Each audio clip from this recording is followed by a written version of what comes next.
How's it going? Sared, how are you? Young fella, how you doing? Doing very well. Nice to see you again. Absolutely. Now, I'm clearly in someone's seat right now, and that someone is out in somewhere that's way more beautiful than it looks outside right now, California, and James West. And who's in his seat? Well, actually, I think this is going to be my permanent seat if it's okay with you guys. Yeah, I can imagine. It looks way nicer out there. You look younger, James. You must be... Yeah, so notice the... Fountain of youth. Further, that's what that is, indeed, Ed. And the farther south I go, the younger I get. I know. Nice, eh? Yeah. How are you guys doing? Very foggy here. The weather's not very pleasant. Just saying. Oh, yeah? Well, I don't know if you can see, but I've got the Pacific Ocean right behind me here. On beautiful Ocean Boulevard, downtown Santa Monica. Is there any smoke in the air? This is where our... No, it's clear.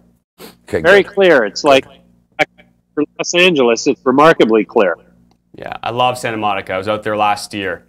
Beautiful. Go to the pier. You have to go to the pier. It's a must. Oh, did I lose you? Oh, and you're back. I've been to that pier at the tourist trap. So it's incredibly nice out there, but you look at the stock market at all? What's going on? What are your thoughts? Well, I like the fact that we're seeing green in some of the U.S. issuers that are listed on the CSE, and a little bit dismayed by the action of the incumbent Canadian monolithic stocks like our bellwethers, Canopy Growth Corp, ARAH. They're not doing too good. Yeah, there's no zip there. Again. Yeah. No, but there are in the U.S. ones. If you look at the volume on Juju, I started buying that. Not that I can do any worse. I may as well come back in and see if I can reap the upside of this revalued issuer. Yeah. Well, it's down, so now's the time to buy, right? Like if you think about it, no one's buying it really. You buy them. Yeah. Yeah, and you're right. Yeah, Eanthus, MPX Bioceuticals, Origin House. We've got 1933, Fivita, C-Web, all green in a sea of red in Canadian stocks, and a good amount of the U.S. ones as well, unfortunately. Yeah, so did you see any sector-wide catalyst to just graph?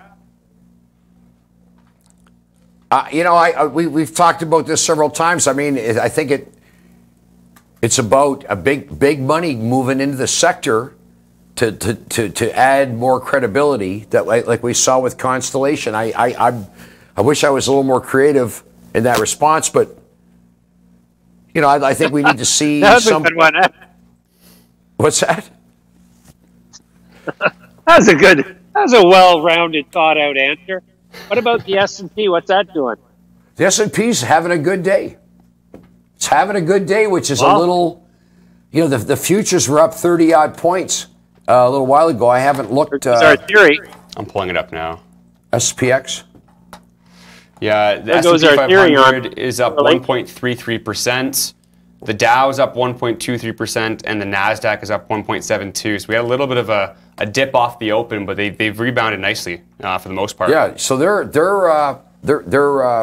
caught a bid. Yeah, you know, and we need to see that, and that makes me think there's a bit of a bottom here. But the marijuana stocks, I haven't seen where the marijuana stocks are involved.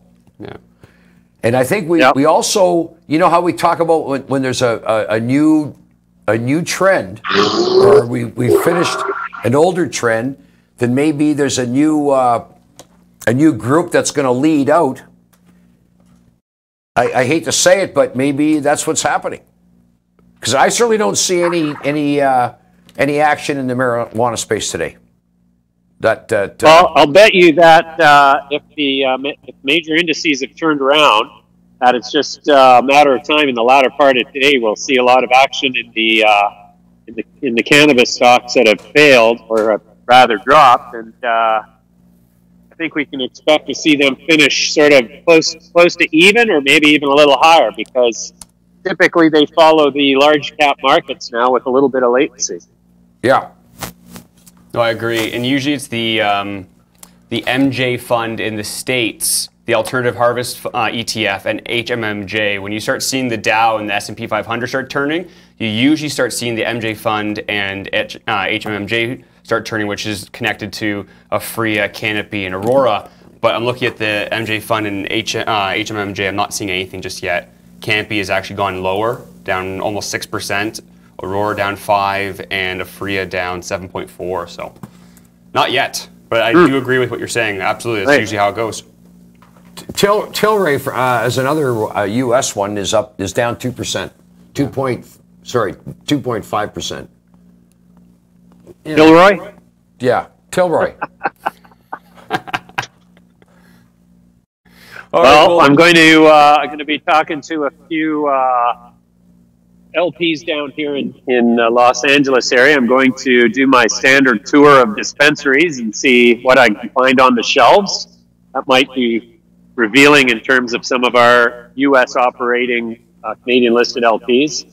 And then I should be talking to some of the other monetary groups down here looking to position in the cannabis space. And of course, we're going to look at our studio space, Midas Letter Cannabis America studio. No, however, if the weather stays like this, we're home. Yeah. Well, we have to wrap it up for today. It's way too nice out there for you to be spending any more time on camera. Go out and enjoy. Get the dispensaries. Probably shouldn't bring anything back, but if you're ballsy enough to do it, let's see what you bring back. Just mail it back. Mail it back. Yeah. Send it to my place. Exactly. I never heard this. This look doesn't mean it. I don't know who this is. I didn't pack my bag. The baggage handlers must have stuffed this in my face. Yeah, well, now here's Midas Letter's Liz West with the news that's moving the markets today. As we were talking about today, let's go to her now for a more detailed look into what's happening in the markets. Thank you, and here are today's headlines. Wayland Group has entered into an agreement to acquire 51% of UK-based Theros Pharma, an early-stage company that has successfully imported cannabis to the UK for patients with a prescription for medical cannabis. This transaction enhances Wayland's global growth strategy and will provide the company with access to the UK market for sale and distribution of its products. Recent UK legislation allows for the prescription of cannabis from a medical specialist via a regular pharmacy model. Access to this burgeoning market with National Health Service insurance coverage for medical cannabis to ensure patient outcomes is a key strategic element of Wayland's global platform. Aleafia Health Inc. announced the company's 2018 Q3 fiscal results, including a 36% increase over previous quarter. Q3 business highlights include retrofitting of a 160,000 square foot Niagara greenhouse is underway. The facility is expected to be fully operational in late 2018, with a first harvest in spring of 2019. Signed supply agreement with CanTrust, with Aleafia providing up to 15,000 kilograms of dried cannabis flower in 2019. They announced an adult-use cannabis division with Saruya Private Equity. Aleafia and Saruya will launch a national adult-use retail network, and together will hold international license agreements for commercially proven brands. Saruya is also making a $10 million strategic investment in Aleafia. Canopy Growth Corporation has closed the previously announced acquisition of the assets of EBU Inc., a leader in hemp research and innovation. Intellectual property and R&D advancements achieved by EBU's team apply directly to Canopy Growth's hemp and THC-rich cannabis genetic breeding program and its cannabis-infused beverage capabilities. EBU's IP portfolio will contribute to the clinical formulations program executed by Canopy Health Innovations, a wholly owned subsidiary of the company. Canopy Growth has paid $25 million Canadian in cash and issued 6,221,210 common shares for the assets being acquired.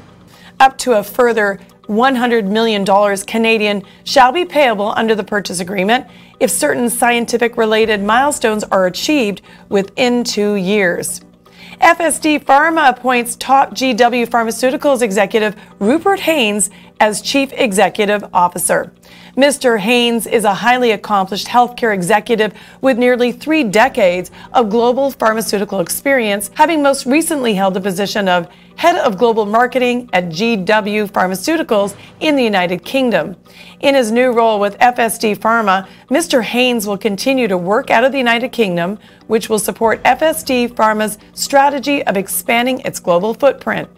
GW Pharmaceuticals announced positive top-line results of the second randomized, double-blind, placebo-controlled Phase 3 clinical trial of Epidiolex CV in the treatment of seizures associated with Dravet syndrome, a rare and severe form of childhood-onset epilepsy. In this trial, Epidiolex, when added to the patient's current treatment, achieved the primary endpoint of reduction in convulsive seizures with high statistical significance compared to placebo. Grown Rogue International Inc. is scheduled to commence trading today on the Canadian Securities Exchange under the ticker symbol GRIN. The listing follows the successful completion of the previously announced reverse takeover of a Canadian public company by Grown Rogue Unlimited. In connection with this reverse takeover and the listing on the CSE, the company raised approximately 6.5 million Canadian through brokered and non-brokered private placements. And that's your news today. And we are back. Thank you, Liz, for doing that. Grown Rogue. Grown Rogue. That's going. That went public today. Is that actually the company that's based out of Idaho? No, I think they were Oregon. Oregon. I think it was Oregon. It's Oregon. I was reading that this morning. I remember when they came around. Yeah. So they raised their money. What I found interesting about Oregon, there's only 4 million people in Oregon. Really? Is that small? 40 million in California. Yeah. 4 million in Oregon. Yeah. California's massive. People underestimate it like crazy. Yeah. But it was good. We had Wayland showing that they went into UK. Wayland is really, really growing their footprint abroad. I think it's really important to look at those types of elements. Again, we're not going to be financial advisors here, but look what they have and look what some of the other tier 1 companies have. Compare them. You make your own conclusions from that. And then there was another one, Aleafia. We've got them coming on the show a little bit as well. Yeah, I interviewed that gentleman just before they had the big run. Yeah, he's sharp. I like the guy. Yeah. I like the guy. Oh, by the way, he used to be a hockey player, and I think he was a bit of an enforcer. Just let you know that. It's good they didn't say anything bad to him then. Go up to him and go one of these and see what happens. I pull one of the, do you have any warrants that are in the money right now? And he just starts giving me the, no, I kid, of course. He's giving a little chin music. Yeah. And then a really interesting thing, I'm not sure if it was in there actually, was Ascent. So for anyone who's watching Ascent, ACNT. They lost something, right? Correct. So they plummeted. There was 3 directors who resigned. I resigned. saw it down at 22 cents. There's a lot of hearsay going on at the moment, but they were told they were going to have their license revoked by Health What's the Canada. ticker for Ascent? ASNT. Why don't we put it up here? Yeah, either NDI has it up right now. Okay, ASNT, and then CNX, because it's a CSE stock. ASNT. So they got an extension today to December 17th to prove to Health Canada that they should keep their license. So it's an interesting play. For a trader, this is a paradise. For an investor, you gotta be careful. Wow, look at this. So I've got up I'll put up a 3-month chart. Yeah. You guys see it? There you go. Oh yeah. So there's the big huge gap down on volume. Yeah, you got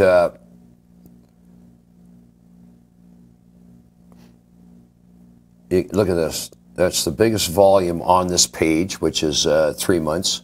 I think it was forever. I looked back actually. Yeah, I think it's in could very well be in its life. Yeah. But look at that gap. And listen, if things don't go well here, that gap probably never get filled. I don't know the company, so I don't want to say bad things, but I'm sure they're scrambling. Yeah, when three directors resign.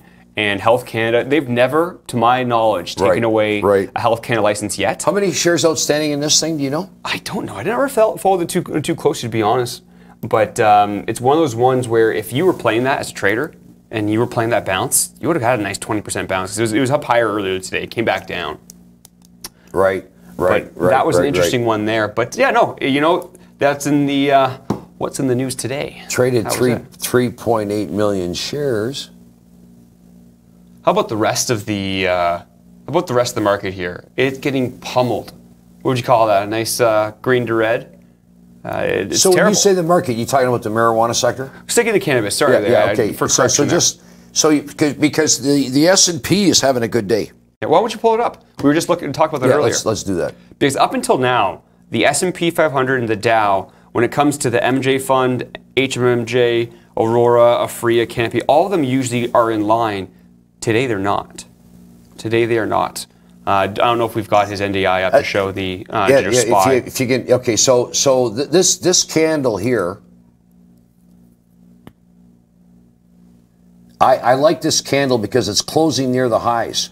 Okay, that's green, so it opened and just kept moving up, taking out these three bad boy candles.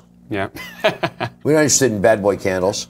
Forget about them. And the other thing that's noteworthy is that low is still intact. Yeah, which was that was the day I was sick, and I remember the market really moved in the last half hour back to the upside. In other words, the bids came in. Yeah. So right now it looks like I'm going to stick with what I've been saying, that we've got sort of a short term. We got a bottom here. And today's action on the S&P would substantiate that. I mean, it can change tomorrow. That's the problem. If somebody does something, if Trump does something, market could be down. That's why we're not saying it can predict tomorrow. But right now, it looks like we've got a bottom in. Yep. But there doesn't seem to be a bottom in the marijuana space, does it? No. And someone pointed out here, actually, in our YouTube chat here.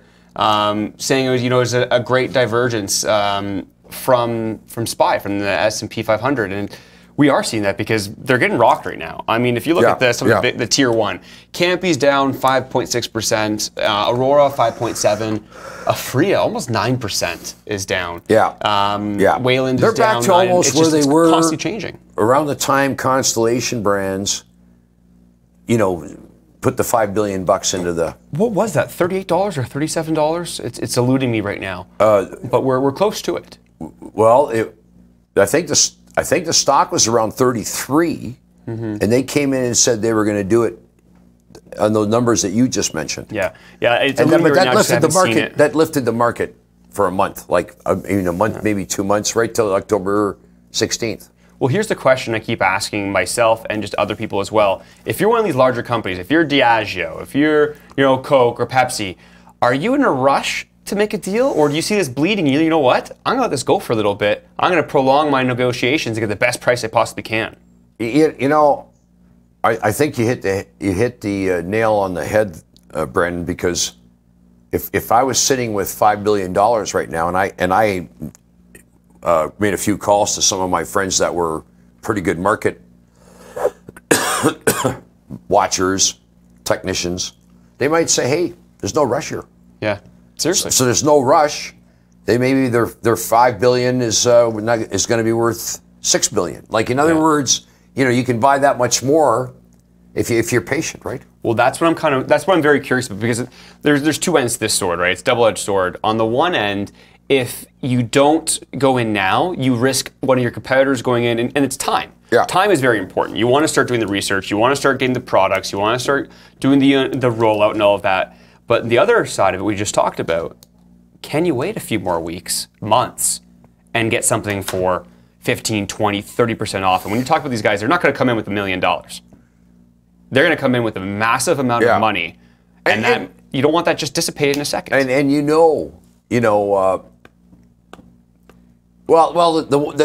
For instance, if the good companies probably have some cash already, so they've got some staying power, right? Big money's not going to go after a lot of little ones. Yeah, they're going to want a footprint, right? They're going to want to get in. There's 4 or 5 of them that come to mind: AFRIA, ARAH, Trust. Excuse me, I'm going to have a glass of water here. No, by all means. It was the Grey Cup last night, and you did not drink, because drinking during a Grey Cup shouldn't happen. We had a little party last night, and you're wrong. Yeah. We had some nice red wine and, smoked a little legal cannabis. Isn't that crazy? No, Legal? it's crazy. Like, I see people out at the bus stop and they're smoking a joint. I'm thinking to myself, like, well, that's bold of you. I'm like, oh wait, no, that's normal. like guys that go out in the backyard and have a toke. Wife pops right out. What are you doing back there? It's legal. Yeah. Like, really? I know it's such a different. It's crazy. I mean, I remember as a teenager, of course, you did not smoke cannabis as a teenager. Nobody did. But if they did, I would have a memory of you'd go and smoke cannabis, and then everyone would be so worried about going back to school, and everyone was now. Just to be, we'll have to go politically correct here. If you're under the age of 19, you shouldn't be smoking cannabis. Yeah. But it's funny though, because that's how far we've come since then, where now it is a normal occurrence. And I got back from Vegas last week at the MJ Biz conference, and the products they have there, drinks, edibles, candies, lozenges. You can get like mint strips with THC in it. Yeah. It was incredible. Shout out to Lacey as well, if you're watching. They've got a really interesting pill that changes cannabis into liquid form, into pill form, while keeping the chemical compound almost identical. Yeah. Which is, it's a first of its kind right now. That's some powerful stuff. It's gonna be interesting because, like for myself, and I've smoked pot for several decades. I would say, I'm still not sure what's the right way to ingest. Yeah. And you know what? I'm a huge edible person. I don't consume too much cannabis. Did a lot when I was younger. Nothing against it. But usually when you smoke, you get, you're too cluttered. You can't think straight. You want to be active. I find edibles, which you don't have in candy yet, they'll be coming soon. I find it's much more subtle. It's much more relaxing. And if I ever have a headache, an edible works very, very well actually. Because you're relaxed, but you're not that feeling of, I can't remember what my name is. Right. It's a little bit more relaxed. And we haven't even touched that aspect yet, because, I don't know, we're supposed to be doing charts, but do you mind if we talk about earnings real quick? Sure. Switch it up? Good. We have so many earnings this week. Let's do it. We'll go on... like Aleafia was one of them. Aleafia, we're gonna flip to them in just a second is another as well. one, right? So I've got a list of them here, hence why I'm stalling here. Good. I'm stalling. So today... You're Stalin, as in Joseph Stalin. Ooh, very nice. Very nice. Joseph is my middle name, actually. I'm Stalin. You know, that's not his real name, eh? That wasn't his real name. You know what his real name was? A very, very long name. But do you know what Stalin translates in Russian? No, I don't. Man of Steel. That makes sense. And from a very early age, Stalin. And there's a book out called The Young Stalin. Where I digress here, but it's a fascinating read. Yeah. This guy he knew from a very early age what his destiny was. Yeah. And it's mind-boggling to think that people, like, what the hell do I know? Here's my destiny, right? Yeah. Yeah, it's crazy. I'm going to stick away from being a dictator, though. What? That's not my destiny. My destiny is to say that today, or this week, we're going to have 1933 Industries, right? Wayland, right? GTII, right? Charlotte's Web, and MPX, they're all coming out tonight. Within this week. Okay. It's all within this week. Okay. MPX, MedMen, Tinley, GW Pharma, Aleafia already came out, Cura, Kush Bottles, Campy Rivers, Isodiol, Zeneva, Eanthus, T-God, OGI, Harvest, and somebody wrote a comment on one that I forgot, and it is Delta 9. All this week. Oh, did we rep my NDI too? Yeah. So and I think that the ones that have to report by the end of the month, right? And the end of the month is this week. And the problem is, though, is that we're watching these companies. They're having earnings come out, and they're going red that day. I think that's for two reasons. One, I think people just in general are seeing the news and realizing, oh, they're not making that much money. Actually, they're growing. And then the other aspect is just in general, we have shaky legs everywhere. But I think the bigger one is for the fundamentalists out there, for your fund managers, your people who are used to balance sheets and all that. They'll see numbers and they'll see market caps, and it's defined like that's far off. But you have to remember, they don't even have a month of recreational sales yet. We don't even have edibles yet. They're all ramping up. Most of these companies start going into full capacity or close to that in 2019. So wait for Q2, Q3, and Q4. that is where I think we can make our real judgments. So again, like you come from a different generation, but is it, for instance, like if you see a number on a company and it looks like they've done a couple $1 million in revenue for the quarter, is it realistic to sit here and say that number could grow 400% next year? Easily. Really? Easily. Okay. Easily. If you look at, so just look at Wayland, because I have their numbers stuck in my head. Wayland is currently they don't even have their 217,000 square feet of their facility up yet. They'll have 36,000 kilograms with that. Next year, though, they'll be able to finish their 105,000 square feet, or sorry, around 900,000 square feet. They'll have over 105,000 kilograms a year. That's 4 or 5 times the amount of capacity they have now. That's all revenue. And a lot of that, for them specifically, will be abroad. These companies, I do believe, have a lot of growth in them. But one of the companies who is just starting that growth phase, we did an interview with earlier today, and that is the CEO of Aleafia. We're talking with them. They had their earnings out today. Yeah. Let's talk about it and see what he has. That used to be Cannibal. Like they bought Cannibal, which was a lot of clinics. Anyway, absolutely. Well, let's go to Jeffrey right now, and let's see what he had to say. I like this guy. Today. I like this guy. I think he's somebody you don't want to mess with either. Just saying. And we're in the studio today with Geoff Benic, CEO of Aleafia. How are you doing? Great. Thanks for having me, and absolutely. Good job on the Croatian. Yeah, we were testing that a few times. I know that I have to see the C in a certain way. But we brought you down to the studio today, and it so happens that you had your earnings out today as well. How are things going over at Aleafia? And for those who may not be too aware of what you've been doing recently, give us a little update of what you're up to. Yeah, so things are going great. We had our earnings out today, as some of you may or may not know. 36% sequential growth, phenomenal. Exciting time for us. We had a great quarter, did a lot of stuff in the quarter, did a deal with the Surya family, concluded the purchase of our greenhouse. Nice. Well on its way on the retrofit. Did a deal with Canada Pacific in Australia, and just continue to grow our patient base.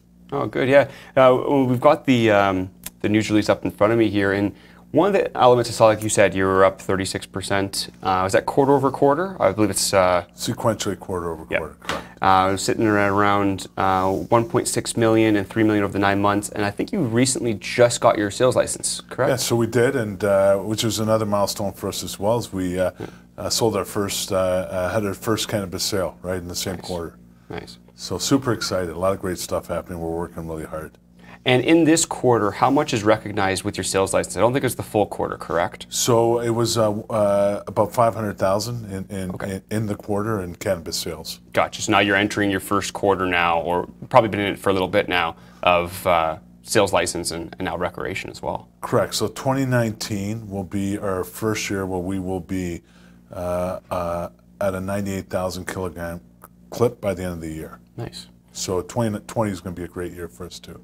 Yeah, and it's interesting. A lot of the people I'm talking to recently are, 2018 is great, legalization came, that's great, but everyone's looking towards 2019, 2020. I think that's when we're really going to see the divergence. What companies were doing their job over the last year or two, some of them longer if they've been around longer, but who's been doing their job properly and who's just been making news releases. I think we're going to see that next year, and especially the year after. Time to put up or shut up, right? Exactly. We've, part of our business now is we've actually got the local authorities and Port Perry and conservation authorities as well to give us the okay to go with our outdoor grow, which is going to be phenomenal for us. It's on 30 acres in Port Perry, where we have a small 7,000 square foot indoor hydro facility. Yep. But the 30 acres is going to generate about 60,000 kgs of high quality, super low cost cannabis. So we're super excited about that, and I think we're one of the first that are out there doing it, and we're shovels ready for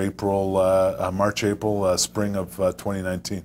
Yeah, and you don't hear too many companies. I know a few people had it in their investor presentations over the while, and you hear a couple announcements, but really no one's, there's not that many people who've really jumped on the outdoor grow yet. I wonder what that is. If it's harder to do, if they're, I don't know. I think the biggest thing is that your first movers that had first mover advantage, your Auroras, Canopies, etc., Afrias, and they invested heavily in greenhouses, right? So as second mover advantage, which we really think we have, is a great opportunity to learn from the mistakes that they made and ultimately move towards lower cost opportunities. So right now it's not as big of an issue because, hey, I got to tell you, prices, there's a shortage of supply in the system today, so you get premium no matter what. But at some point, you're going to be really, really, recognized, and you'll benefit from lower cost opportunities, which is exactly what we're doing with the outdoor grow in Port Perry. Absolutely. And do you have any ballparks of what you might be growing at, or are you guys going to throw it out just yet of what the outdoor is going to cost you, like per gram or per pound? We've got some ideas, and we'll be in the low cents for sure, and but I'm leaving that up to Lucas Escott, who's our top our cultivationist. Yeah. Lucas is probably one of the best cultivationists in the business, as you may know or may not know. He's been doing it for years. He's proven. He's had several facilities that he's brought on board. Founder of Metrum, sold to Canopy for over $400 million. So we're super excited. We got him on our team. Gotcha. I didn't know that connection, actually. I didn't know Metrum and you guys were there. So it's always nice to find somebody who obviously understands growing. Because I think, again, we made a point about, I think 2019 and 20 are going to be years where we really start seeing who was actually getting their act together and who wasn't. I think we're also about to see, we're already seeing it now, for some of these reviews coming from the Ontario store and things like that, who had a grower who can actually grow. It's one thing to grow 10 plants. It's a whole other if you're trying to do a full facility or outdoor grow as well. So having a proven person, that's interesting. Yeah, and we're lucky to have Lucas and the team that he brings on board. And it's a proven track record. So we're super excited, with our 160,000 square foot facility, our Dutch hybrid greenhouse in Grimsby as well. That's going to come online, and we'll be harvesting in the spring there. So combined, we're going to be about 96,000 kilograms of great quality cannabis that we're going to be able to sell to our 50,000 plus patients. We're super excited. Fantastic. And where are you selling right now for like provincial agreements or plans of going abroad? What's a breakdown of where you are going to be pushing this product? So we've done a great job at diversifying our business. So we've got a couple things. We've got a 15,000 kilogram wholesale agreement with CanTrust, who's really been helping us throughout our early stages of our business. They've been great, helping us with genetics, and now with this agreement to purchase our cannabis, number one. Number two, we did a phenomenal deal with the Aleafia family. That took a little longer than usual, than what we wanted to get done, but we got it done, and a big part of that was because we had regulatory issues with the province, did not know what percent ownership we could have in terms of the adult use part of our business. But the one thing that really comes out of that relationship that's better, that really I hope, and I'm going to do a great job at trying to communicate to everyone, is that we have got 5 of the top 10 brands through the Aleafia family and their holdings out of California. So we're going to have these great brands coming out of California that we're going to manufacture, we're going to grow, manufacture, process, market, and sell not only here in Canada but internationally as well.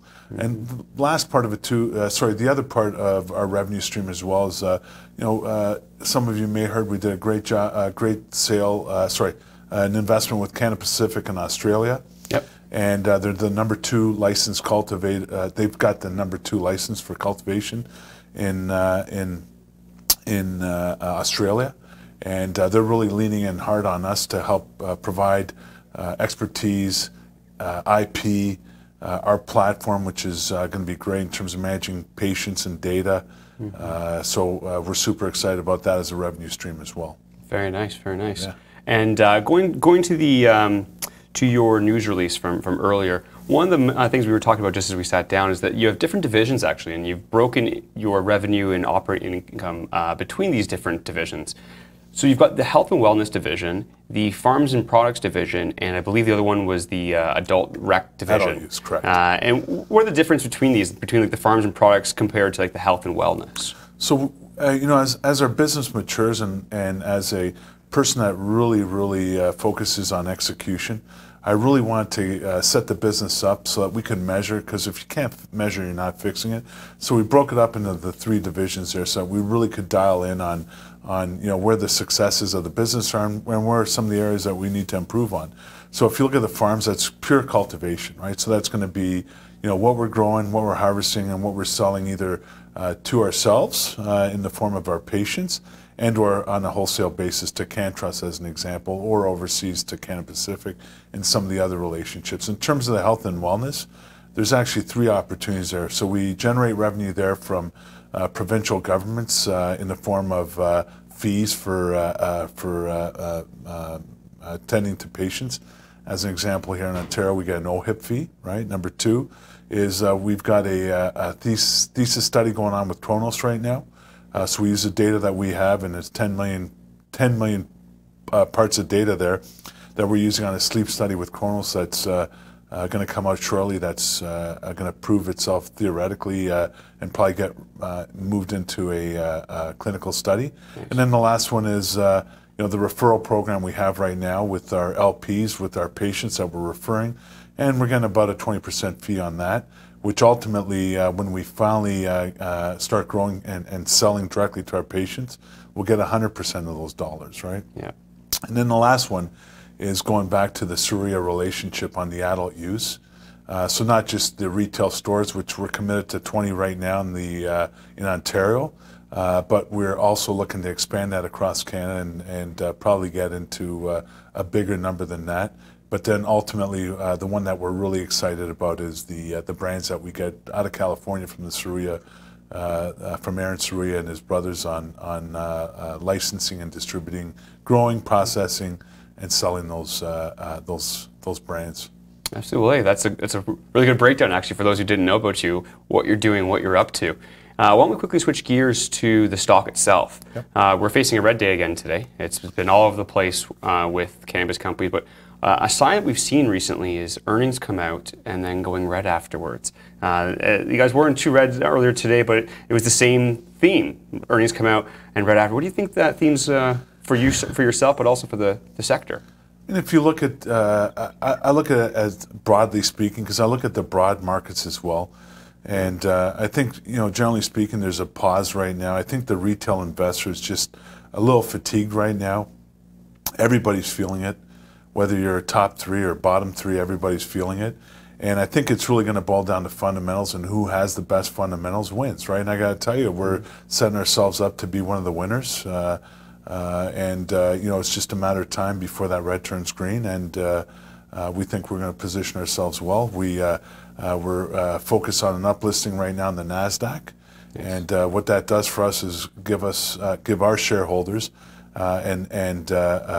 give us, Aleafia and our stock, the opportunity to have hundreds of thousands of shareholders, which will give us the liquidity that we need to create a gold standard stock that's going to help us down the road in, whether it's through M&A acquisition and or whatever. But we really think that the NASDAQ's going to give us that liquidity that we need, or we feel is going to help our stock continue to turn green. Yeah, and I couldn't agree with you more when it comes to the actual sentiment of North American markets in general. If you look at the indices, they're hurting. Yeah. And even when they do have a good day, I can't remember the last time I've seen 2 really good days back to back with one another.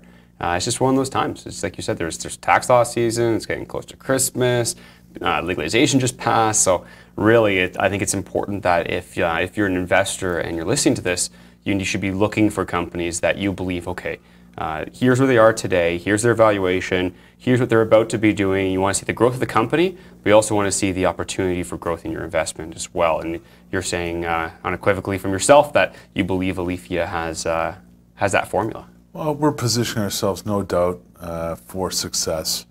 Long term, we're fully funded. We've got a strong balance sheet. We don't need any cash. We're going to start generating tons of cash next year. We've got patients that we can sell into, premium cannabis at premium prices.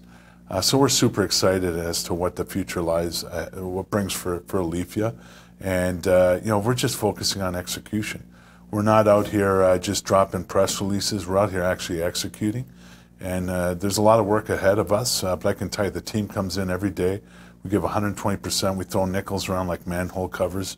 And we're just super excited, and we think that the market's going to continue to recognize us. You know, so I've been here since June. July 3rd was my first day. I focus on building a world-class team with some real world-class assets, and I think we're well on our way there. And I think that you know, when I got involved in the business, we were at 50 cents. We hit a high of 4.70, and we're kind of sitting around $2 right now. And we're getting ready for the consolidation, the next leg up, and I think that. You know, the NASDAQ and some of these assets that we talked about, and ultimately, it's going to boil down to execution in 2019. We feel very strongly about it. Absolutely. Well, I appreciate you coming down to the studio and give us a little bit of your time. For those who are curious, ALEF, you can find it, I believe, on the TSX Venture. Correct. On the TSX Venture, go check them out. And I appreciate you being on the show, and good luck with everything going into the end of the 2018, but also to start off 2019 very soon. Yeah, thank you. Let's hope for some green days and green weeks and green months. There we go. Take care now. Thank you. And we're back. Yeah, great interview. It was the first time I was speaking to him. I met him, like I say, maybe, you know, I can't keep track of the time. It goes by so fast, but I think just before he said, pay attention, he said, on the show, and I went, wow. Like 2 to 460. Yeah. Pretty big move. And they were one of the ones, their earnings came out today, and they were down 6% off those earnings. Yeah. That's not something against them. That just goes against our theme that we were talking about. Yeah. We're seeing that a lot. Everyone did it. Every single person I like the recently. guy. I think he's you know, he seems to be doing all the right things. But you know, right now, the bar has been raised, hasn't it? Like you've got to really wow them. I mean, just take a look at TRST's results, which came out maybe a week and a half ago. Do you see TerraTech? TRST, which is... Oh, CanTrust. Yeah. Sorry, I thought you said TRTC. And they had, you know, they're adding substantial cash to their bank account. Like they had serious cash flow, positive cash flow. Stock's done nothing. No, it's just one of those moments. So if you're in a cannabis company right now and you believe in them and they actually did make good progress, but the market didn't respond, you know, don't take that as an, oh, this is all going to shit. We're all screwed. It doesn't necessarily mean that, but it's just where we find ourselves right now. So this person asks, what did you guys think of Bevo falling off the cliff today? Bevo is Bevo Agro. They are going to be the reverse takeover for Zenabis. Yeah. If you go on to ftmig.com, we just had an interview with their CEO. Rick was fantastic. He made time for us when we were out in Vegas at the MJ Biz Conference. I don't specifically know why it fell off that cliff. It's come back a little bit. You know what? I mean, look. So what happened from when it was 240? Then it started trading in the $4 range, and then it slowly moved up to. And I got the chart up here. Yeah, if you want to go to his NDI. Put up the chart on BVO here. It's on my system, gentlemen. And that jump there was when they announced they were going to be the shell or the RTO for Zenabis. I'm almost positive. So look. You know, when we talked about this, when something gets outside the Bollinger Band, and we saw that here, although it's, you know, it nice trend. But then the trend accelerated to the upside. In other words, became exponential. Yep. And then now you got this. Well, exponential moves have corrections. They have serious corrections. Yep. So, you know, without getting into specifics, nothing goes, you know, trees don't grow to heaven. Nothing keeps going up day after day after day. Yeah. So I hope that answers your question. Yeah, I don't think it's anything major there. There is volume in there, 200,000 shares, but it's not an excessive amount of shares. It went just past its EMA 8 and bounced back up above the Bollinger Bands again. Yeah. I still think you're fine. I'm telling you, go watch that interview if you want to learn more about the company. How many shares in this company? I don't know. In that interview, it does say it. I can't say off the top of my head, though. I bet you it's right in front of me here, but I can't. Market cap. Okay. Because I know that they're, like I said, they're doing the RTO. They didn't want to stay halted throughout that whole process. This is Google. I'm looking at Google. I'm looking at this market cap. It says 721 billion. I'm thinking, Kareem Hamir is asking, anyone know when TGIF financials are to be released as 1933 Industries? I believe this week. It's this week for sure. Yeah, okay. I believe it's Wednesday or Thursday, but again, there's such a long list. Without a list in front of me, forgive me, I just can't remember all of them. I'm sure you go to their website. Yeah. It's got to be in there. Yeah.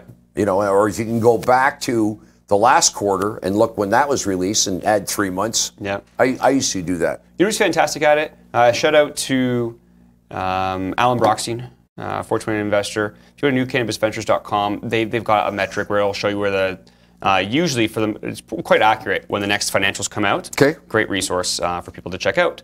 What do you think about Acreage Holdings' investment in Blue Tire Dispensary in Michigan? Ed, what do you think about that? I don't know what to tell you on that because I don't know anything about it. But, you know, I look at charts and that's about it. Yeah. You know. See, for that one, I've stopped looking at Acreage Farms for a moment. I'll reassess it later. ACRG, is that what it is? I believe so. They're the ones that had a lot of cheap paper out. They print a lot of cheap paper. They were allegedly, of course, I have to go back and fact check this. Forgive me, I'm going off of other people right now, but they were 5 or 6 cents for founder shares and then raised at $22. That was the story I was going out there, though. I don't know much more about it, but I kind of put a pause. James actually looked into it. It's not what it looks like. Keep going. In other words, we came to that conclusion because, you know, whatever, and but they didn't issue shares to themselves at a nickel 2 months ago and then sold them to the public. That's not the case at all. Okay, so you're the media has really been pushing this. It had something to do with some debts. Yeah, and it was a very few specific people that got those shares, but it had something to do with the fact. Imagine that 40,000%. I think it was. Yeah, but I mean, hallelujah, praise the Lord. Do you guys have an opinion on Evenco? I do have a strong opinion on them. Go actually. ahead, because I don't. I really enjoy. I know James likes it. Yeah. Melinda Rombouts is the CEO over there. I actually ran into her in Vegas as well. There's a lot of people at that conference, MJ Biz conference. Really? I like the aspect of targeting women. It's women, for women, by women. You better finish that statement. Yeah, I know. I just thought back to that. But in general, though, beauty products, you're going to be using these. Just wait, you're going to have hand creams with CBD oil in it. There's going to be shampoos. There's going to be bath bombs. For arthritis and stuff like that, right? Absolutely, for feeling good. It's going to be a huge market, and I strongly think, you know, they got to prove a lot of things still, but I strongly think that they're building the building blocks of having this, hey, we will bring this to the market. We're going to focus, cooking shows, all of that. Sure. It's interesting. We'll see what comes of it. Okay. Well, we're going to come back to questions in a moment because we have another question, actually. So we're going to a specific question. It's based off of your TFSA. Right. We had somebody ask, can you invest with cannabis stocks in your TFSA? And we had Sean Cookson, forgive me. He found out, and he's going to tell us right now. With over 20 cannabis companies listed on the TSX, even non-players are thinking on getting into the game. Yeah, I would think about investing in the cannabis industry because it's legal and there is a ready customer base, so yeah, why not? I would like to invest in cannabis. It's been legalized and the industry is still in infancy, so I believe there's definitely expectations of higher returns there. With so much hype built into marijuana stock and people rushing to buy, are there benefits for the average Canadian to use their TFSA or RRSP to invest? You know what? Let's cut that theme music. All right, let's take off the toque, take off the sunglasses, and let's talk serious for a second. It can't all be fun and games. This is some serious information. No, I've never peeled oranges with my feet.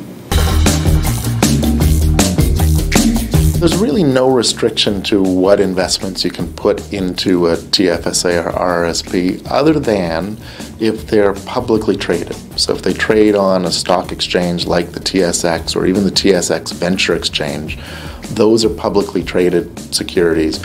You can put them into any RSP or TFSA. If I was investing in the cannabis industry and there was a company that I was very confident in, I'd probably invest it in my tax-free savings account because you get the benefit of growing the value of your TFSA significantly and there's not any tax consequences.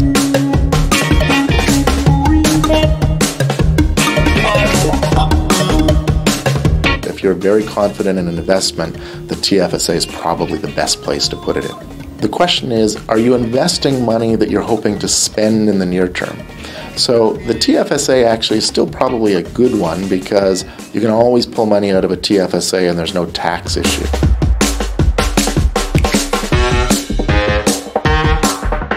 But let's say you put an investment in an RRSP and it does really well and you want to spend that money. Well, in order to take it out of the RRSP, it's all going to be treated as income.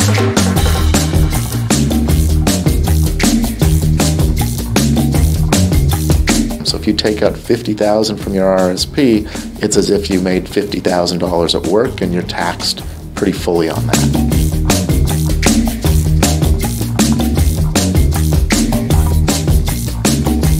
I would certainly lean towards the companies that have more capital, more money, ones that are larger, have an ability to grow at a cheaper rate than another company, and have more government contracts in place that will help protect them. And remember, you don't have to be a cannabis consumer to invest in the industry. But it certainly couldn't hurt. For Midas Letter Live, I'm Sean Cookson. Thank you, Sean, for that. And I actually have a lot to say about the TFSA. In our chat rooms, we had a big talk on that because if you trade it too much, you're in trouble. You're in trouble. Don't do that. If you make too much money, then they're going to try to figure out that you traded too much. You're in trouble. Yeah. But there's a lot of interesting things about your TFSA because that's all. I don't trade out of anything other than my TFSA. Nothing else. Yeah. All my money's in my TFSA. My accountant was advised by his lawyer, don't even have one because he's so active. See, that's tough too. Yeah, because it's about, you know, the government wants to, you know, if you do really well, they don't want you to do too well. No. It's all bullshit. Yeah. Anyway. But what's interesting about your TFSA, and we're going to get a lot of people who are just going to disagree with me, but I've actually fact-checked with numerous financial advisors. There's a cap that you have, and every year you get a little bit extra. And this year it's going to be $6,000 coming up.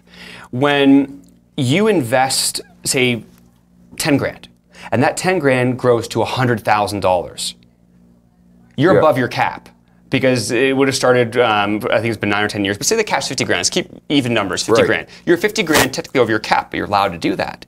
If you take that $50,000 out in this fiscal year, next year, you can put that $50,000 back in. Yeah. You've made your cap larger, essentially. Bear with me with my wording on that because your cap is still the same, but you can put back in whatever you took out the year before. I understand that to be correct. Yeah. And a lot of people think that's not true. They think if you take it out, you lose that cap space now. But you know, like there's some RRSPs out there that are $100 million. There's RRSPs that were... Is it one of yours? No, it's not one of mine. But guys that like if you find a major deposit, a gold deposit, or you know, there's marijuana stock, but there's some serious. But they know that when that money comes out, it's fully taxed. Yeah. With the TFSA, they don't want to see they think, hey, if you're so smart, but I mean, if you can beat the market consistently and make a fortune, then why really care if you can make $100 million, you know, make 200 and give the government half. Yeah. Right? I mean, it's not that simple, but... No, and I know a lot of people have both. I talk to people if they have their regular accounts, they're non-registered that they trade with, and they're registered that they invest with. Big difference. Don't be day trading in your TFSA. It's not smart. If you are a day trader or if you think you're a day trader, there's a big difference between those two things. Yeah. Either way, don't do it in your TFSA. It's not smart. That's my Don Cherry moment for the day. Yeah, interesting. Yeah. Yeah, and you know, one of the best investments that I've seen is a friend of mine, a couple of friends of mine who worked for bank brokerages, and they bought the bank, that stock, and they they said, you know what, whenever I get dividends, buy more. And they've done this for a few decades. Yeah. They have a lot of money. Yeah. Because, you know, bank stocks, if you think about it, the more money you print, there's more money for banks to make. Absolutely. And so who wants to print more money? The banks. Yeah. and the governments. I mean, it's such bullshit, right? Like, I can't. And we've talked about fractional banking, and I remember you said that it killed our economy. Most people don't even know what fractional banking is. Anyway. I studied economics for about 5 years, and it just made me just sick of what we created. We're going to get really political if we start going into it. Fractional banking destroyed us, the Rockefellers, the Rothschilds back in the 1800s. Yeah. We can keep going. I got to put the tinfoil hat away. No, I know. You know what? We should have a special show just to pick one topic and take it apart. I'd love to bring a specialist on, and then whether it's fractional banking or whether it's the Fed. Yeah. Like a lot of people don't realize it's called the Fed, but it's owned by private enterprise. It's private. So the more they print, the more money they get. It's just so stupid. The Fed. Oh, it's smart though. Well, it's smart because most people think it's actually a federal bank. It's fake news. Yeah, I'll give that one to Donald Trump. Fake news. It's fake. It's crazy, right? The whole thing's fake, really. And the funniest part, someone used to told me that they looked at me and go, "We got to pay off all of our debt. We got to pay off all our debt." And I looked at them, but then there'd be no more money left. And like, what do you mean? I'm like, well, debt is our money supply. Like, what do you mean? I'm like, I don't have the time. I know. And and fractional banking ensures that somebody has to go bankrupt because they don't print the interest; they just print the cash. Correct. And so when you have to pay back the interest, you have to get it from somebody. And if you take it from him, he doesn't have it to pay back. It's an ultimate Ponzi scheme. It's an ultimate Ponzi scheme. Bullshit. We used to have a 10% reserve ratio. I don't even think we have that anymore. But all you old bankers like. What the hell what was the guy's name? He's 93 now, I think. He was the Fed governor. Greenspan. Okay. Yep. I mean, these guys are, they're heading into their, where we're all going ultimately. Some faster than others, but such bullshit. Anyway. Yeah. Don't get me going. All right. I gotta stop too. We don't have enough time in the day for it. But we're 1 minute and 40 seconds, or 1 minute and 15 seconds from close. All right. We're gonna take the next minute to look over how this power hour is finishing, and then we're going over because James, he's not here, but he did a segment for us. But what's the market looking for for the last minute? Well, cannabis, terrible. I want to see that S&P index again. U.S. cannabis mixed. Actually, there's a lot of green in U.S. cannabis for all of our brothers and sisters south of the border. I think you're getting some love. There's not too much love, but not too much red either. The fact that Tilray's only down like 2%.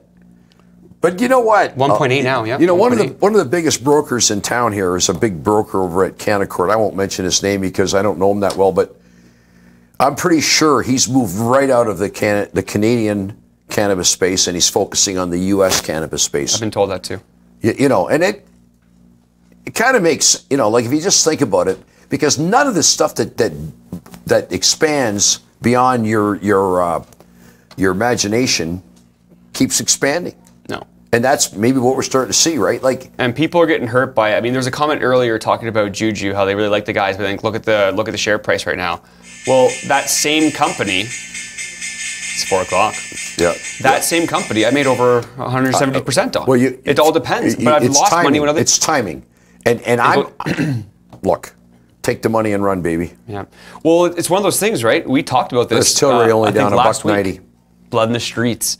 We talked about this like last week or the week before. You asked me, is this an investor's world right now, or is this just a trader's world? Buy and hold versus... I think it's a lot more trading. You can buy and hold and you'll be fine in some of these really good quality companies, but I'm finding myself holding companies for like weeks, months, not years anymore. Brandon, we looked at the S&P, and I'm gonna put up the S&P here. Yeah, let's do that, and then we'll go to our piece. Yeah, sorry. You know what? Oh, don't say sorry at all. I love this. Let's go. So I just wanted to say, if you look at the S&P, there was why is this doing this? There. Do we have our NDI up? We'll boom. There we go. Okay, SPX. Here we go.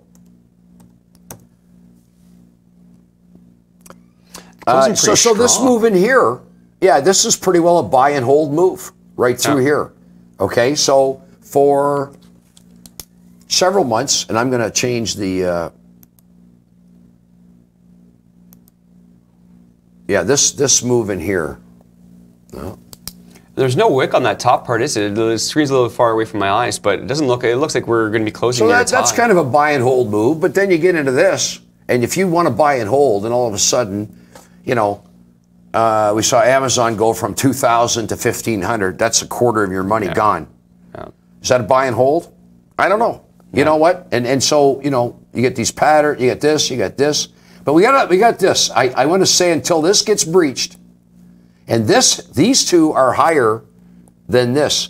Yeah. And, you know, it may mean that we're going to go sideways for another year. Yeah. It kind of sideways, which means lots of trading. Yeah, absolutely. You know.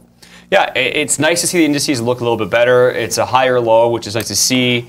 It's a strong candle as well. Again, I couldn't see that far from the TV, but it doesn't look like there's an upper wick on it. So it looks like it's going to be closing near a high. That's what I like. I like to see that candle because that could, you know, maybe. And if it opens right around here, I think it did. Sorry, I think it had a doji before it. You've got it on your screen there. I'd love to see that. I'd love to. To interfacing, more debt means more money printed? Yes. If you have $100 and you give it to a bank, that bank can then keep $10 and create $80 more, which is fractional banking. They're only keeping a fraction of those reserves on their bank. So now that $100 is turned into $180, but really that $80 is, for the most part, debt. It is crazy how this works, right? We make up money. You know what? We just make up money. That's all we do. It is... It's a lot of, and you know, it's crazy. And you know what? Like houses go up in value because of all this fooling around. But then they have the corrections, right? Bubbles occur, and bubbles get burst. Yeah. Well, but it look, maybe we want an exciting economy. Yeah. And that's what this shit does, right? Yeah, and in order to get a crazy economy, you need to have the markets favorable and interest rates favorable, but you also need to fight inflation. And inflation, that's why we're seeing interest rates starting to rise now, because inflation is getting higher than our 2 to 3%. You know, we're trying to keep in between there. So you start rising interest rates when you feel like your economy is going well, but that starts affecting your markets like it has been recently. That brings down productivity, which brings down inflation back to where you want it again. Hopefully you get a nice soft landing, and you keep going into a pre-record that we had earlier, because I'm getting the sign. Did you see where the Fed is going to look at they have this official 2% target for inflation? They're thinking about bumping it up. Really? That was in the paper last week, and I read that. I did not see that. I got to find that article for you, because there's, you know, that, yeah, because if their target's 2 and we're starting to get 2, they're going to have to start raising rates, right? Correct. But if they can say, hey, maybe 3, excuse me, 3 or 4. Yeah. Anyway, it's a big game. And funny enough, the Fed's the only ones. We have a hard 2% in Canada. The Fed is 2 to 3%, I believe. They give themselves a range. Right. But we've got to go to James. Okay. Because James was here. We don't have enough James here today. So James spoke with Clear Blue Technology CEO Miriam Tuerk, and here's that interview right now. Perfect.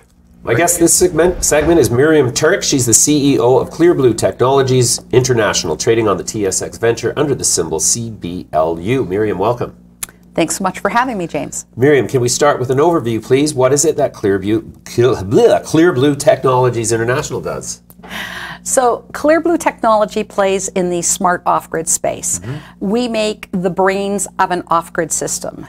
And the reason why that is a huge growth potential is because the power grid, which today powers everything that matters in the world, is about to go through the same revolution that the telecom industry went through. So 30 years ago, all telecom was connected to a cable.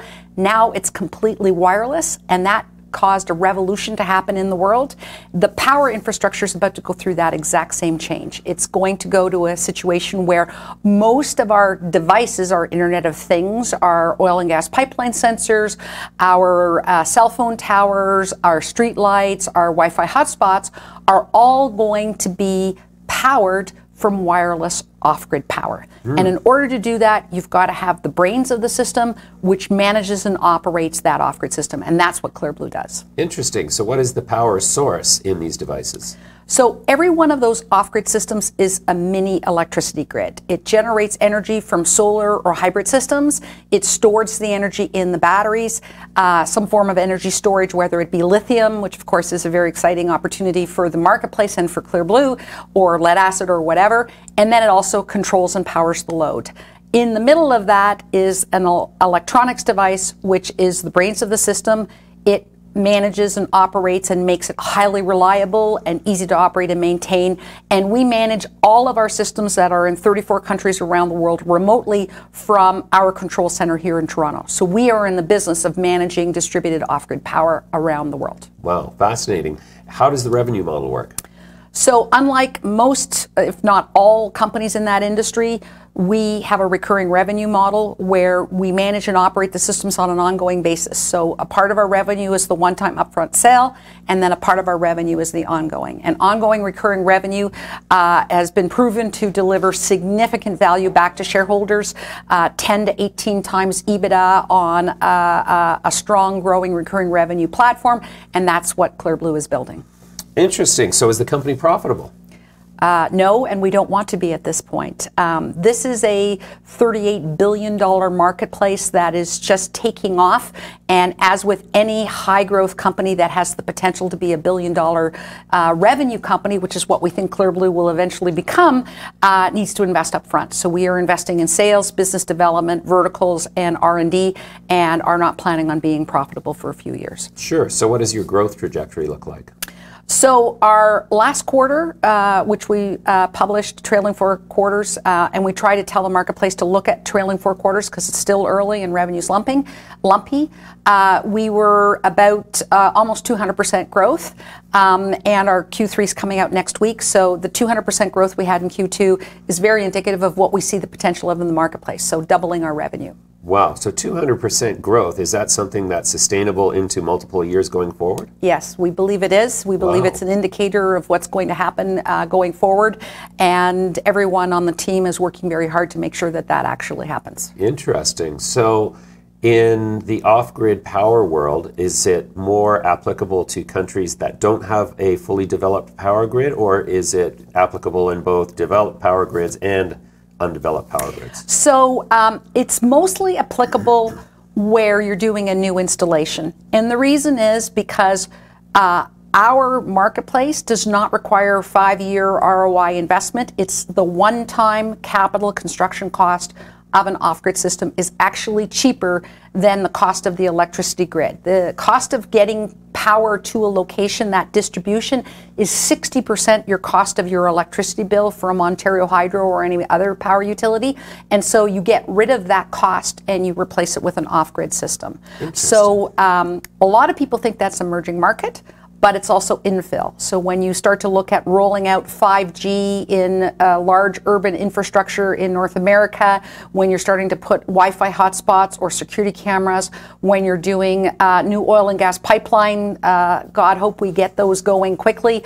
When you get those infrastructure in place, you're going to want to have lots of environmental sensor power control. You're going to do it all off-grid. So there's lots of, more than 50% of our business is in the North American marketplace, and we anticipate doing half our business in Western markets and half our business in emerging markets. We're in both places. Great, diversified. That's right. Okay, so is it conceivable that the infrastructure for which these systems are applicable, streetlights, oil and gas monitoring systems, etc., is it conceivable that all of the legacy systems that are currently wired are going to ultimately be replaced by these types of systems? Absolutely, and this is where you start to hear all of the discussion about we need to upgrade our infrastructure. And when you upgrade your infrastructure and you replace streetlight poles or you replace new things, inevitably you have to replace the cabling as well. And as soon as you have to replace that cable distribution, it becomes a slam dunk business case that it's cheaper. So we've done a number of projects where it's a new infrastructure build to replace an old infrastructure, and there it's much cheaper to go off grid. Okay, so that sort of brings me to my next question. Is this type of a system ultimately cheaper to install and operate over life of system? Yes. So we've had one recent project where a large city actually said that putting in a a grid-connected new street light on an urban street would have cost them probably $35,000 a pole, and going off-grid was a few $1,000s. So we're not talking about almost cheaper, we're talking order of magnitude cheaper to go with an off-grid system. It's the reason why today, when you get a new apartment or condo or house, you don't even bother getting a telephone line for your house. You just go wireless cell. And over the next 5 years, you're going to say the same thing. We are going to be in a world very quickly where it's inconceivable to have power from pole to pole to pole down a street, down a highway, whether it's a new neighborhood, an industrial business park, or Bloor Street, where we already have systems on Bloor Street in Toronto. We actually had a press release a few weeks ago. We've got systems in more than 12 municipalities across Ontario and throughout North America. I think we have projects in 25 different states in the U.S., in addition to those 34 countries around the world. So it's happening everywhere. So it sounds to me like we're moving towards a future with no electrical power grid that is centralized and run by a government. Sounds like we might be moving towards individual off-grid independent power? Yeah, you think about you think about how disruptive that is to the model where you know, again, I go back to the telecom industry. AT&T owned the whole network, and then when cellular happened, now there's Verizon and there's Virgin Wireless, and so there's a really great aspect of this that the power utilities have monopolies, and this off-grid power capability allows you to go in and provide an alternative source and create competition and disruption. And any technology that makes it disruptive, so when the city of Hamilton can start to put streetlights anywhere they want at a much cheaper cost and not deal with the power exorbitant rates that they're being given, they move to those models for many different business reasons, one of which is to have competitive alternatives. And that's what Clear Blue delivers to these customers, because we make it possible to not just do your garden solar lights, but to put them in main streets, in mission critical areas where it really matters. And it's very disruptive and a high growth opportunity for the company. That is a fascinating business story. It's one of the best I've heard in months. We're going to follow with interest. Thank you very much for joining us today. Thanks so much for your time, James. We really appreciate it. Perfect. Awesome interview. Thank you very much, James, and thank you very much, Miriam, for taking your time and letting us know a little bit more about your company. Sir Ed, Uncle Ed, Mr. Ed, we got a question here. Curaleaf just reported earnings of $21.4 million, an increase of 289%. Wow. Compared to $5.5 million in Q3 2017. A couple of things on that. Yeah. One of which, that now puts them in second place in the U.S., because these are in U.S. dollars. That puts them in second place for companies that for quarterly sales in the U.S., just above MedMen Enterprises. And compared to ARAH, I don't know the exact conversion. I think they'll be slightly under 29 million when converted to Canadian dollars, but that's quite substantive. 21 million, yeah. That's a really nice amount. They were 14.6 last quarter. They went to 14.6 up to 21. What did you say? 21.3. Yeah, so that's 50%. They're getting stuff done. I don't follow Curaleaf too well, although it sounds like I need to. Look at the number, the comparative to a year ago. Yeah. Like it was 21 versus what, 5? 5.5, so they've gone 5, bang. Yep. You know. Yeah, it's fantastic. So that goes right into our question of the day. And that question was, are you ready, Ed? What is your best investment you've ever done? That nobody listens.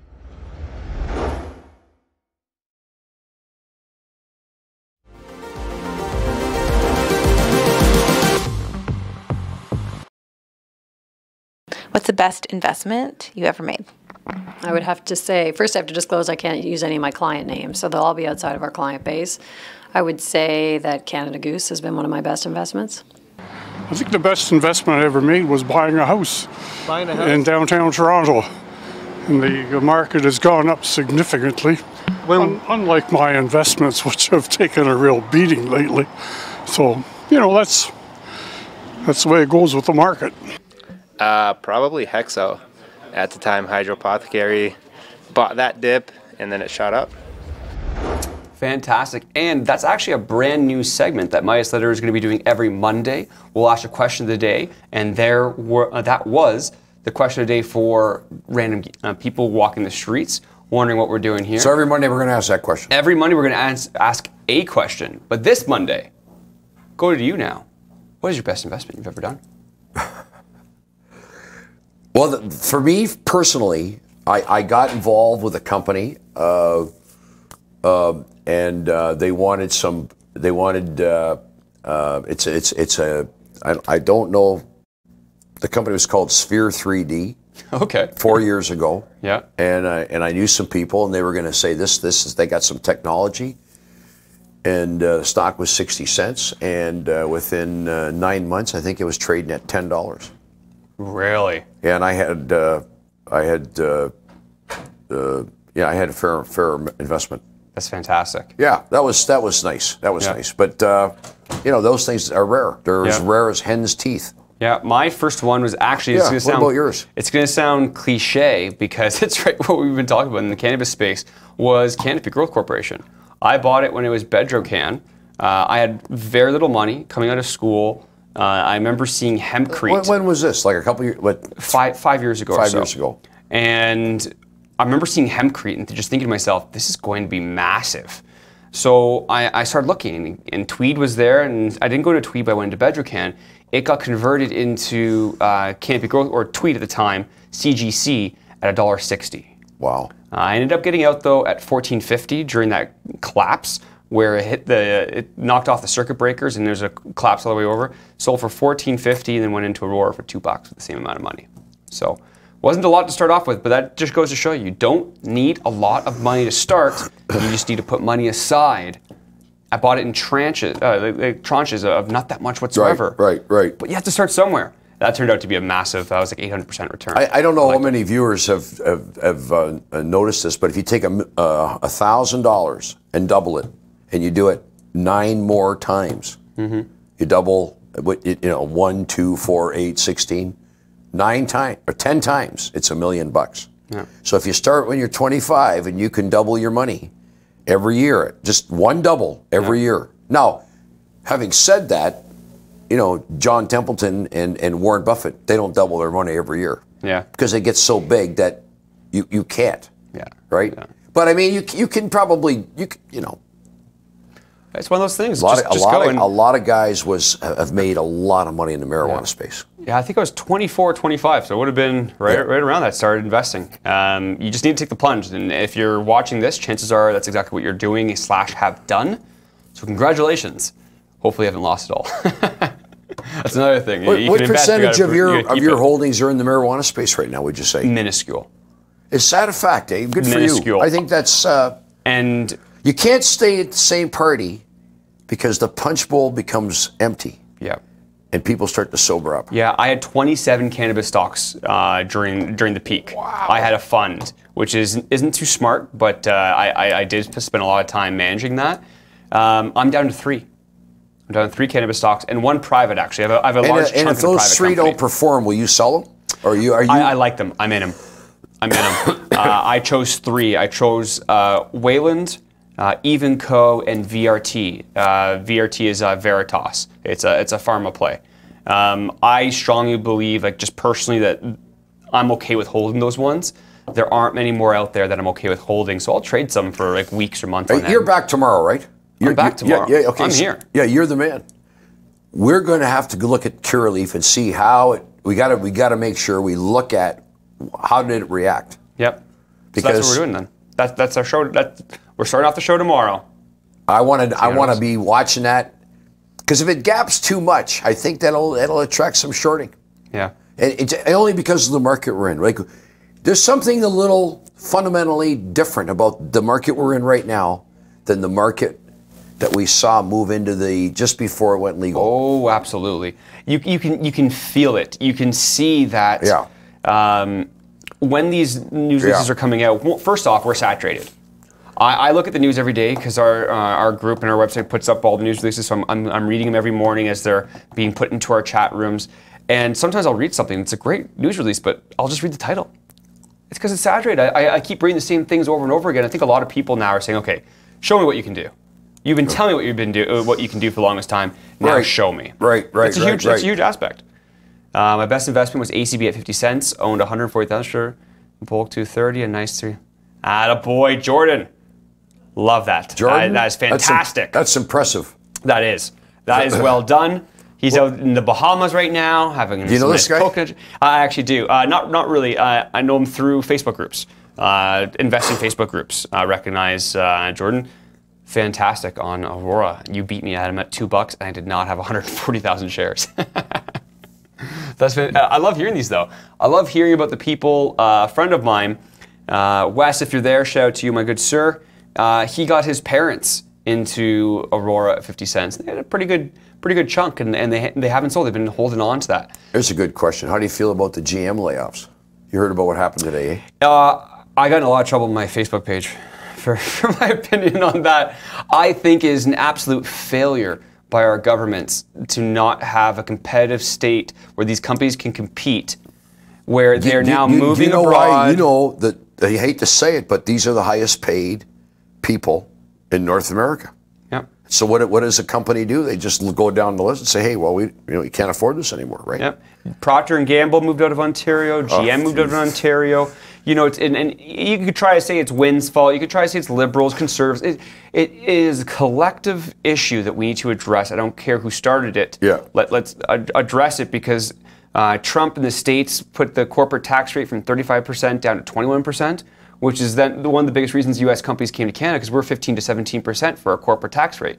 They paid it. They didn't mind about our higher hydro rates and all that kind of stuff, because they're at such a huge premium on the corporate tax. Well, now they're 21%. We're at 17%. Americans are very, very passionate. They want to keep their business inside of America, as they should. You know, that's you got to stick with your country, of course. Yeah.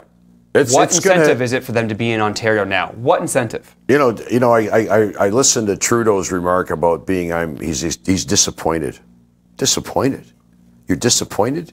You understand economics? Mm-hmm. It's just about dollars and cents. Yeah, there's no feelings. I'm sorry, there's no feelings when you're doing that. You know what? Unfortunately, you know, Trudeau is about as much as a business politician as pick one. Yeah. You know, you could say he's getting better. You know, he's getting better in all the different elements. It's just, I think that the real system, unfortunately, is just governments in general. It's not pick on left or right, top or bottom, green or blue or orange. You know, it's just. But just in general, I think there's a flaw. There's a flaw, and it goes back to economics. You always want to set yourself in a position in order to appease many people so you can get voted in. I don't care what party you're in. So now your entire economic output and outlook is all about getting reelected for each party. Yet in economics, you need to have years of downturn. You need to have soft landings. You need to have contractions, because that's how you handle inflation, so you don't turn out like Zimbabwe or one of these. Their money just explodes. So anyway, I can go on that for a long time. Somebody just said, why has Crown Mining jumped up to 30 cents right before the close? I don't know. Ooh. Did that happen? I'll find out right now. I don't believe that happened. But that's got to be a glitch. If that happened, we're going to margaritas on him. You know what? I'm buying. Crown, I don't see it at 30. It's CWM, isn't it? CWM. It's at 11.5. Yeah. Okay. 11.5, 15%. Okay. You almost gave Uncle Ed a heart attack here. You almost became a billionaire. Yeah. That's my biggest investment. Is it? Yeah. Yeah, and copper. It's a straight call on copper. It's not about I don't have to find it.